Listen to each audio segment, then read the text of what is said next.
नमस्कार दोस्तों, और इस वक्त की सबसे बड़ी खबर आ चुकी है। महंगाई भत्ता को लेकर फाइनल डिसीजन आ चुका है और इसी के साथ ही साथ पेंशन में भी कई बड़े बदलाव किए गए हैं, जो कि हर किसी के लिए जानना बेहद ज़रूरी है। महंगाई भत्ता और पेंशन को लेकर बहुत ही बड़ी खबर है, जो कि सभी केंद्रीय कर्मचारियों और राज्य कर्मचारियों और पेंशनरों को जानना बहुत ही ज़रूरी है। इससे पहले आपको मैं बता दूं, अगर आपने हमारे चैनल को सब्सक्राइब नहीं किया है तो चैनल को सब्सक्राइब कर लीजिए, ताकि हमारे हर नए वीडियो के नोटिफिकेशन आप तक पहुंचें सबसे पहले। केंद्रीय कर्मचारियों की सभी श्रेणियों को 7th CPC के तहत मिलते हैं ये महत्वपूर्ण भत्ते। जी हां, कोरोना काल के खत्म होने के बाद केंद्रीय कर्मचारियों को अगले वित्त वर्ष में वेतन वृद्धि की सौगात मिलने की उम्मीद है, जबकि करीब 50 लाख सरकारी कर्मचारी हालात सुधरने पर अपने महंगाई भत्ते को लेकर कुछ बड़े ऐलान की आशा लगाए बैठे हैं। इस बीच हम आपको केंद्रीय कर्मचारियों के सभी श्रेणियों को भुगतान किए जाने वाले कुछ महत्वपूर्ण भत्तों के बारे में बताने जा रहे हैं। जी हां, देश भर के सभी सरकारी महकमों में 7वें वेतन आयोग की सिफारिशों के लागू किए जाने के बाद से लाखों कर्मचारियों की सैलरी और भत्ते में खासी बढ़ोतरी हुई थी। इसी के तहत बाल शिक्षा भत्ते को 1500 रुपये प्रति माह प्रति बच्चे बढ़ाकर 2250 रुपये प्रति बच्चे कर दिया गया है, जबकि हॉस्टल सब्सिडी को 4500 रुपये प्रति माह से बढ़ाकर 6700 रुपये प्रति माह कर दिया गया है। बाल शिक्षा भत्ता कर्मचारियों को अधिकतम 2 बच्चे के लिए दिया जाता है।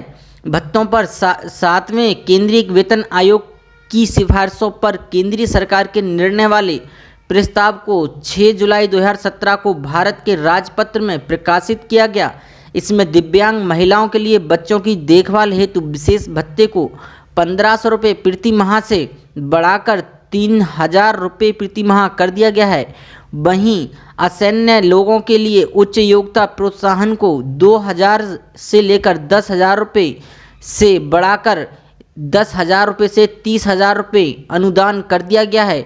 उल्लेखनीय है कि मोदी सरकार ने केंद्र की सत्ता में आने के बाद 7वें वेतन आयोग की सिफारिशों को लागू करने का बड़ा फैसला लिया था। केंद्रीय कर्मचारियों के लिए केंद्र सरकार ने जून 2017 में 34 भत्तों में संशोधन को मंजूरी दी थी, जबकि यह संशोधन 1 जुलाई 2017 से प्रभावी मान लिया गया था। कोरोना शुरू होने के बाद केंद्रीय कर्मियों के लिए सरकार ने अब तक लिए हैं बड़े फैसले। जी हां दोस्तों, देश में कोरोना संक्रमण के बाद से अब तक केंद्र सरकार ने केंद्रीय कर्मचारियों के महंगाई भत्ता से लेकर पेंशन, छुट्टियां आदि तक कई बड़े फैसले लिए हैं। सरकार के इन फैसलों का असर मौजूदा कर्मचारियों के साथ साथ प्राइवेट रिटायर्ड कर्मचारियों पर पड़ रहा है। मोदी सरकार ने कोरोना संक्रमण के फैलने की शुरुआती दिनों में देश भर में लॉकडाउन लागू कर दिया था। इसके बाद सरकार ने सबसे पहला फैसला महंगाई भत्ते को लेकर किया। कर्मचारियों और पेंशनरों को 1 जनवरी 2020 से 1 जुलाई 2020 और 1 जनवरी 2021 की DA और महंगाई राहत की अतिरिक्त किस्तों का भुगतान न करने का बड़ा फैसला लिया था। हालांकि सरकार ने यह भी स्पष्ट किया कि बाद में यह व्यवस्था बहाल कर दी जाएगी। सरकार के इस फैसले का सीधा असर सैलरी और पेंशन पर पड़ रहा है। इसके बाद लॉकडाउन में सोशल डिस्टेंसिंग का पालन करने के लिए तमाम विभागों में रोस्टर नए सिरे से लागू किए गए। कई विभागों में कर्मचारियों को हफ्ते में 2 से 3 दिन काम पर बुलाया जा रहा है, बाकी दिन कर्मचारियों को छुट्टी दी जा रही है। वहीं हाल में सरकार ने कर्मचारियों को थोड़ी राहत देते हुए नाइट अलाउंस पर राहत दी है।